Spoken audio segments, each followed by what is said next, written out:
Olá pessoal, tudo bem? Espero que vocês tenham passado uma semana tranquila e tenham descansado no final de semana. O nosso objetivo principal é aprender e compreender melhor quais são as principais funções do dígito do equino como um todo, né?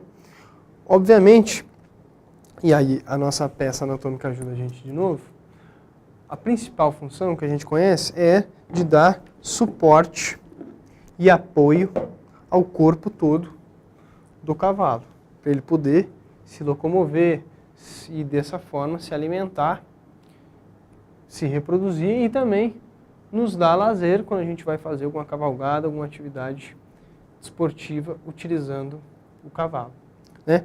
Mas nessa mecânica de apoiar, e aí vocês estão lembrados que a gente discutiu na parte da anatomia, que o equídeo ele apoia em um só dedo, ou seja, todas as forças de ação e reação que a gente pode observar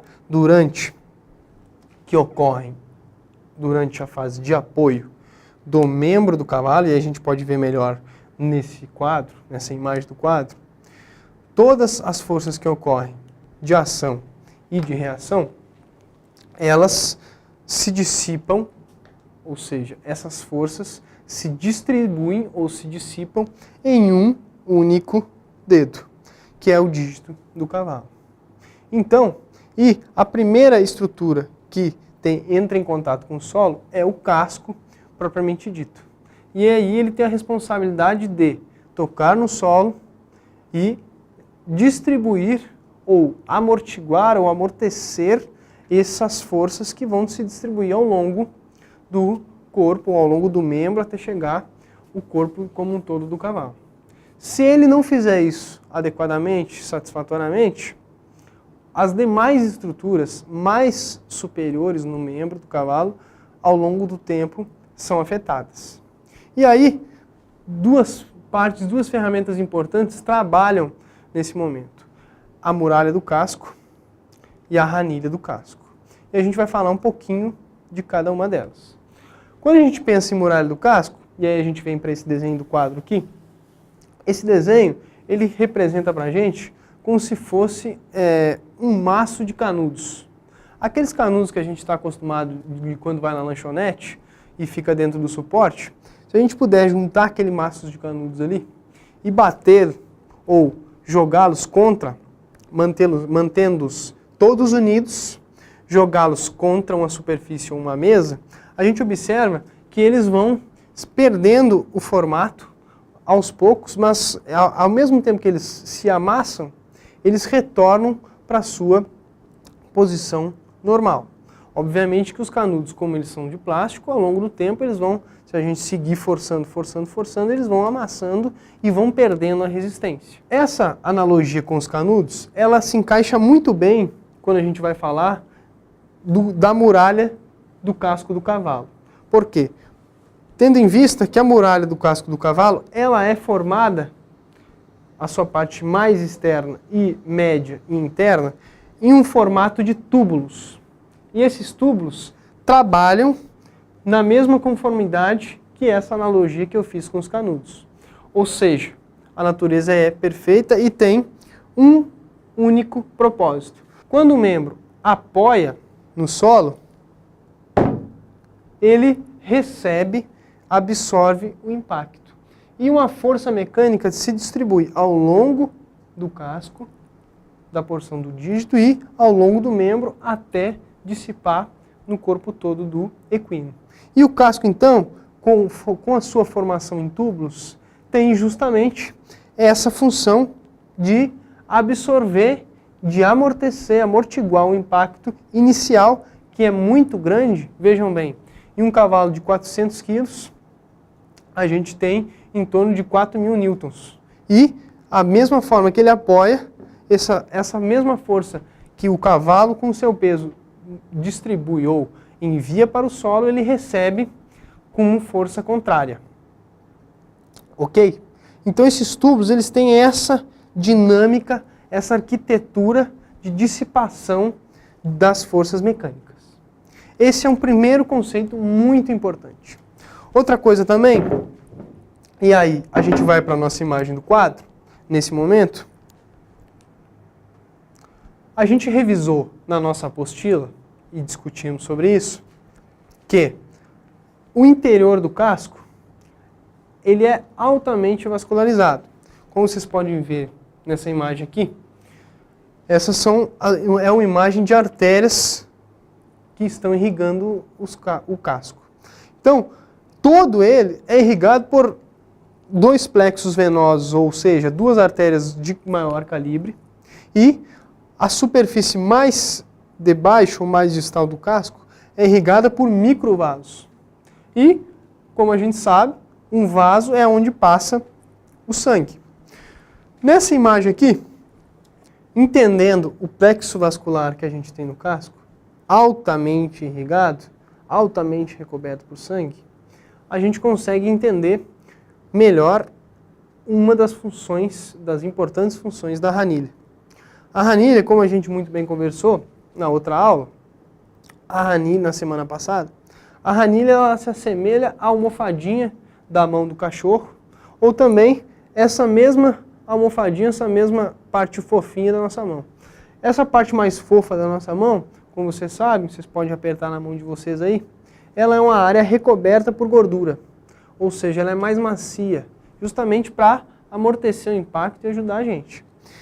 No caso do cavalo, essa ranilha, que corresponde à almofada plantar de um único dedo, né?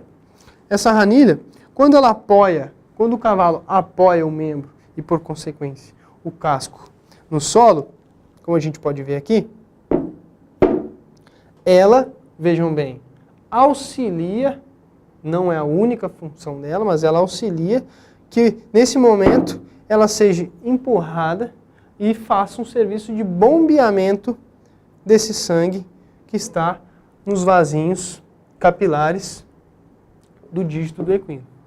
A partir do momento que ela apoia e faz esse bombeamento, há, novamente, a sequência da passada do cavalo. Ele apoiou, ele ergueu o membro.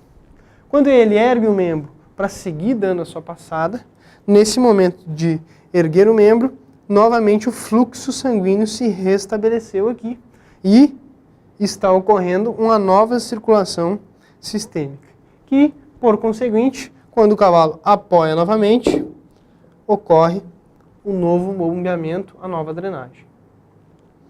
Ainda nesse dígito, a gente tem a oportunidade de discutir a importância dessa área anatômica denominada coroa do casco.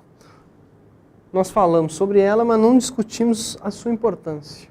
Nessa coroa do casco, que é a região de transição ou de fronteira entre a área de pelo e a área do casco, propriamente dito, é onde se encontram-se as células mães ou as células germinativas, que são as responsáveis pelo crescimento da muralha do casco e do tecido córneo do casco como um todo. Por que isso é importante? Porque quando a gente vai fazer qualquer manipulação com o casco, seja casqueamento ou ferrageamento, ou até mesmo quando a gente vai conduzir o cavalo para algum lado ou para outro, a gente tem que tomar um cuidado extremo para que não haja nenhum tipo de lesão nessa área. Ou seja, que essa área fique preservada. Porque qualquer falha ou qualquer machucado, qualquer tipo de lesão nessa área, prejudica ou muitas vezes altera o crescimento natural do casco. Outras informações importantes a respeito da fisiologia do casco do cavalo é o seguinte: assim como a unha da gente, quando a gente toma banho em água com a temperatura mais morna e depois vai lá para fazer o corte das nossas unhas e a unha da gente está muito mais macia, o casco do cavalo ele tem essa mesma capacidade higroscópica. O que é capacidade higroscópica? De fazer troca de água com o meio externo ou com o ambiente o qual ele está referenciado. Então, diversas situações em regiões onde o clima está mais seco, às vezes no norte de Minas, onde a região é um clima de pouca chuva, um clima mais seco, a gente observa em alguns cavalos, vejam bem, isso é um fator individual, não é regra. Alguns cavalos a gente observa que o casco dele torna-se mais ressecado, mais quebradiço. Ou seja, ele está desidratado. São cavalos em geral que a gente recomenda fazer uma hidratação dessa unha. E outra situação inversa acontece também. Alguns animais que ficam constantemente em regiões alagadiças, dentro d'água há muito tempo, eles vão ficando com o casco mais fragilizado ou mais mole. Evidentemente que, novamente eu digo, são variações individuais.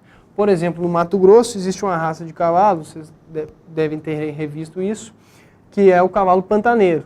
E ele, de uma forma incrível, ele fica dentro da água a maior parte do dia, a maior parte do tempo, sem prejudicar em nenhum grau o seu casco ou o seu estojo córneo.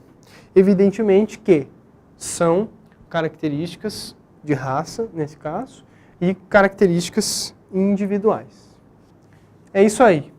Por hoje, semana que vem, a gente vai falar sobre a avaliação de aprumos, como fazer, o que é uma avaliação de aprumos, qual a importância, ok? E qualquer coisa a gente está disponível, está à disposição de vocês no site e também com contato lá com os monitores, com nossos tutores.